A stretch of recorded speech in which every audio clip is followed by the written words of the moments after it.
Hello and welcome back to A New You, Maximizing Life with a Disability. I'm Scott Chesney. Today we're with Toby Bergantino, who's Assistive Technology Professional for Numotion. How are you, Toby? Very good, thanks. Great to see you. Toby has actually been in the industry now for 40 years.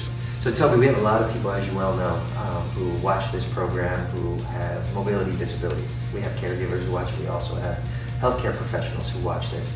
Is that if you're that person right now with a mobility disability and you are just a bit intimidated by the process of getting a new wheelchair or improving your seating or doing something to enhance your quality of life, what would you pass along to them now? Why would you say the time is now to get this done?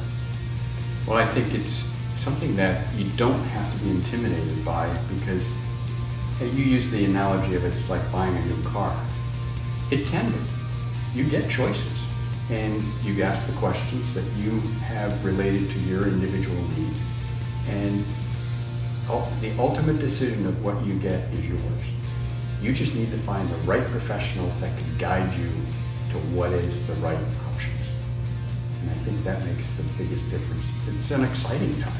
So I know you have a story, you probably have so many stories in which you made that connection with a client and they just left with the biggest smile on his or her face. Is there a story that you can share with our viewers right now? Yeah, actually, one day I had a child who was 2 years old, and I had a woman who was 102.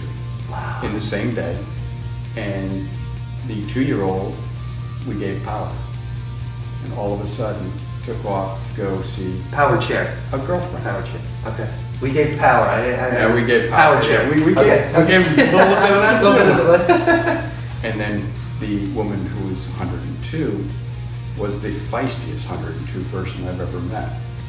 And we also gave her power and power wheelchair, and where she became independently mobile because she could not do that before we met her.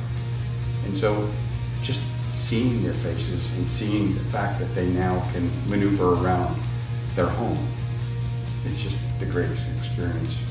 So every insurance is different. We've Absolutely. talked about this before, so what might work for someone might not work for another person, but I want to appeal to those people who maybe are out there who don't have insurance, who maybe need to be a little creative. What are some of those ways that they can be creative and not necessarily shut the door on what they truly need to enhance their quality of life?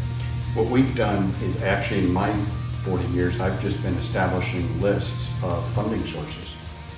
There are a couple of people who are philanthropists who have set up funds where I know one individual who, by the time they die, they want to give away all their money. So we try to help people, start going for these grants and applying for some of that money that's out there. GoFundMe pages. There's many different ways, but you have to be creative and you have to be willing to pursue those leads. It's not your provider, it's not your therapist who's going to do that. Those are the things you've got to challenge yourself with. These are great suggestions, and I love the GoFundMe because many people out there have nice, large family, friends, contingencies of people who want to help and get involved, and you'd really be surprised how quickly a movement like that can create movement, so to speak, for someone and build on that. Toby Bergantino, thank you so much. Keep making a difference. Appreciate it. All right.